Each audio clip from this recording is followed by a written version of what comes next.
Hey cats, EDDBUD here. Today I'm going to be your Trevor Kettle or Pierluigi Collina.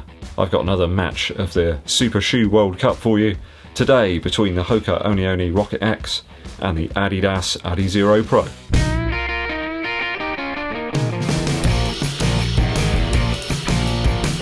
Okay, let's get straight into this one, guys. A few stats on the two shoes in today's matchup. The Rocket X has a 5mm drop, 246 grams, or 8.7 ounces in my UK size 11.5, which is a US size 12. I believe in a US size 9, this one comes in at 212 grams. The Adizero Pro, on the other hand, has an 8mm drop, weighs 274 grams, or 9.7 ounces in my UK size 11.5, US size 12. I think for a US 9, this one's about 241 grams. The retail on the Adizero Pro is about 160, but I've seen them as low as 120 Earth credits recently. 140 Earth credits on the Hoka Oni Rocket X, though again I have seen it discounted down to around about 120. We'll start with some upper comparison.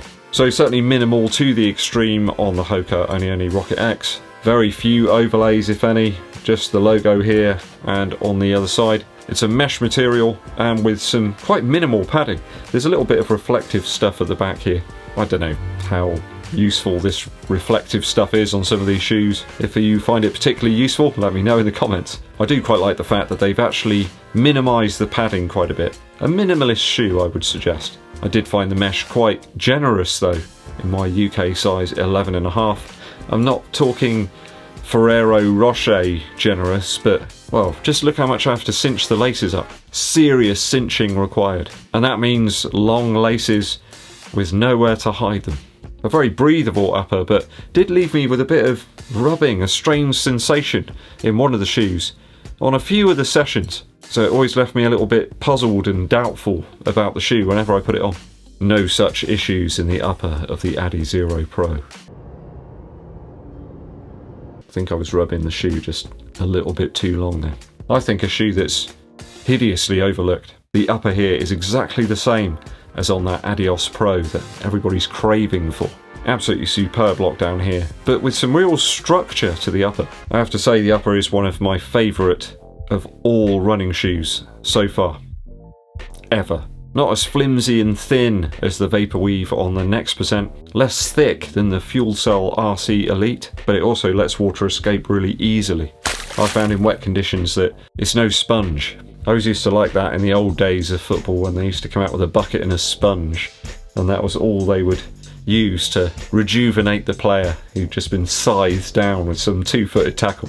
The laces and tongue work in tandem like Chaz and Dave, producing a literal lockdown legend and king of comfort. Cellar mesh wins in the upper stakes. Carbon plates are on offer in both shoes, though you'll find the implementation in the Rocket X far more prominent than the Adizero Pro.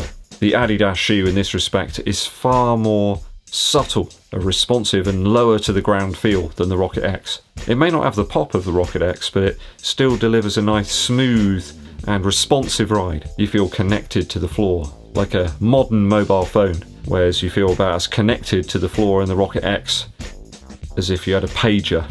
If you don't know what one of those is, then quickly Google it and come back.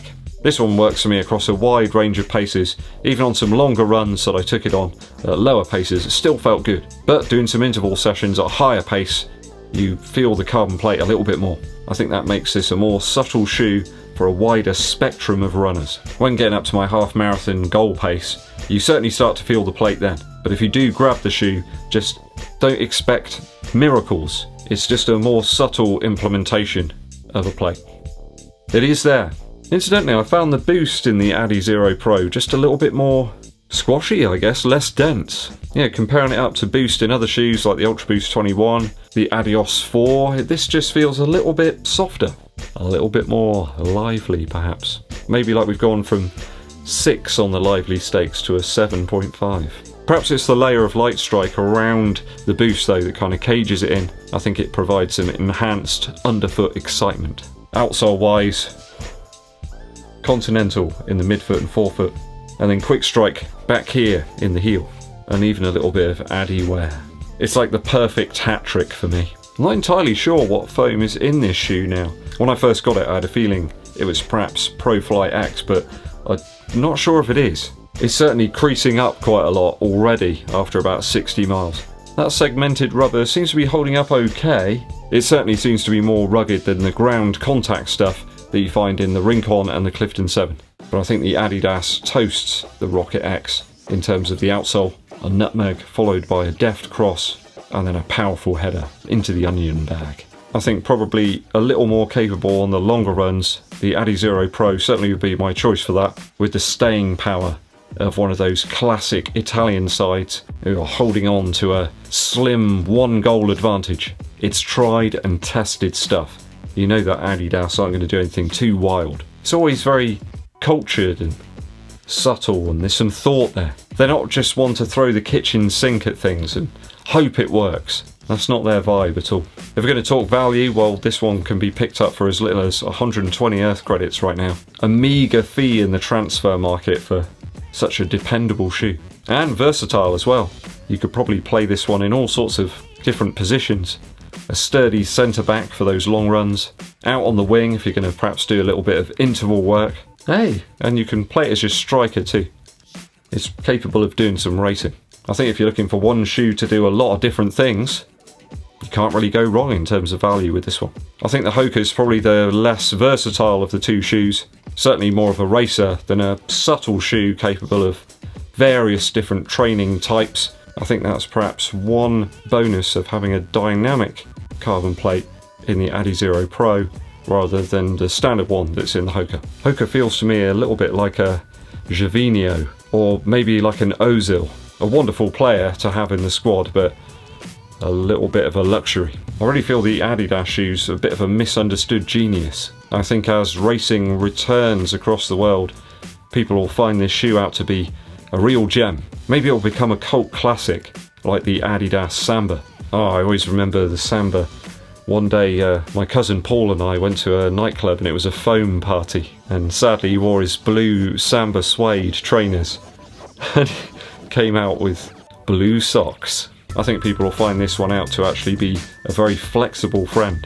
Versatile with bags of cushion that can handle racing and training with ease. Durability is looking good on this one as well. One of the more used super shoes that I purchased from last year. Barely any creasing there at all in the foam. A strong shoe with some real strength in depth. A little bit like some of those classic German World Cup sides. They always seem to have the staying power. As always, I've got to declare a winner between the two shoes. But it's an easy 4-0 victory for the Adidas Adizero Pro within the 90 minutes. Maybe the Hoka Rocket X is a bit like Portugal, where they were very reliant, for a little while at least, on Ronaldo. Or perhaps even Argentina. You know, Messi's a great player, but Barcelona are crazy, spending all that money, that massive wage bill, and a great amount of it on Messi. Anyway, back to shoes. So it's a win for the Adizero Pro. It will go into the next round. So I think we've got the Saucony Endorphin Pro up against the Brooks Hyperion Elite 2 in the next round. What are your thoughts on these two super shoes? Let me know down in the comments. Musical interlude time. Recently, Neil Young released his Archive 2 to the world. All of the material on there is between 1972 and 1976, and there's some real gems, unreleased beauties. There's a great version of his previously acoustic solo track, The Last Trip to Tulsa, but this time with the Stray Gators. So they're the group that accompanied him on the Harvest album. It's rip-roaring stuff, good old boy kind of garage rock, messy and bonkers. One of my favourites though that's on the album is a track called Midnight on the Bay. It's a live recording, it's just really beautiful, really mellow tune. In fact, I think it's probably one of Neil Young's best tracks. I've heard it literally just for a week and I just love it. It's got everything I love about a Neil Young acoustic tune. There's some super tracks that were recorded live at the Hammersmith Apollo here in the UK. One of those is Drive Back. That one just sounds great. And Neil really lets rip on his electric guitar on that one. There's so many great tracks here, it's going to take me ages to get through all of them. Do go and check it out though, the Archive 2 from Neil Young. Well, it's time for me to blow the final whistle. Hope you enjoyed this matchup on the Super Shoe World Cup. More coming very soon. If you haven't done so already, please hit that subscribe button and click the bell below for notifications of when I launch those new videos. And it really helps the channel out if you give this video a thumbs up like and share this video with your running buddies. My name's EDDBUD, and I'll be seeing you